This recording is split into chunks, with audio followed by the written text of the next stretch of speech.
All right, it is 21 past the hour. Joining us now from the State Department, Under Secretary for Political Affairs, Wendy Sherman. Wendy was the lead American negotiator in the talks with Iran. It is great to have you. Congratulations, by the way. Well, thank you, Mika. So tell us about some of the more dicey moments. Were there a few where it didn't look like there would be a deal? Well, you know, there are many moments in a negotiation. It's quite a roller coaster going up and down. Actually, in the sequence before this one, Secretary Kerry sat in London because we were trying to move forward on a particular element.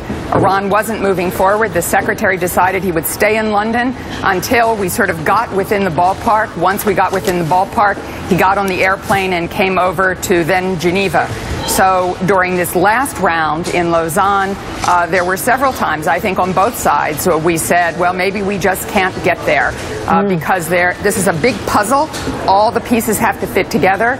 And if that last puzzle piece doesn't lock in, you don't have a deal. So I'm going to go backwards here and let the panel jump in, but there's a lot of criticism. We don't have a sense as to whether or not, or will there be surprise inspections, a way of really creating complete transparency through the process here. And then what happens if Iran doesn't play fair? How is that adjudicated? Well, I think there are two important things here. The transparency regime that is being put in place is the most extensive ever in this kind of a negotiation. And indeed, we have a process agreed to where access will be provided when access is required by the IAEA, the International Atomic Energy Agency, which will verify all of the nuclear-related elements of this agreement. Secondly, you've heard us talk about the snapback.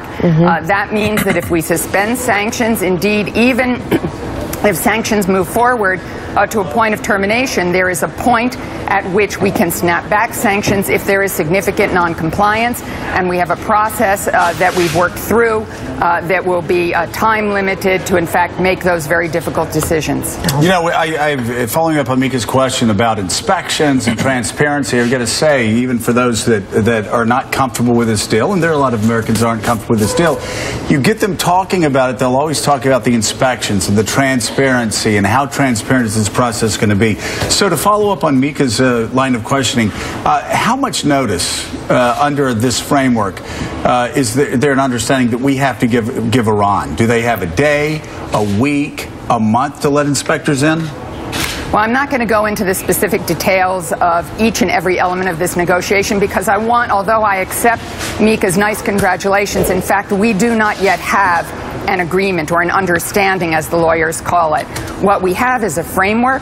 We are now negotiating those details. Those details are absolutely crucial for all of the reasons that you all are discussing, and we have until June 30th to reach that. What we wanted to do, and the instructions we had from the President, is get a framework where we know at least the top line, and actually we got several more lines of each of the major elements, so that I, in fact, can tell Congress, I, in fact, can tell the American people that we can move ahead.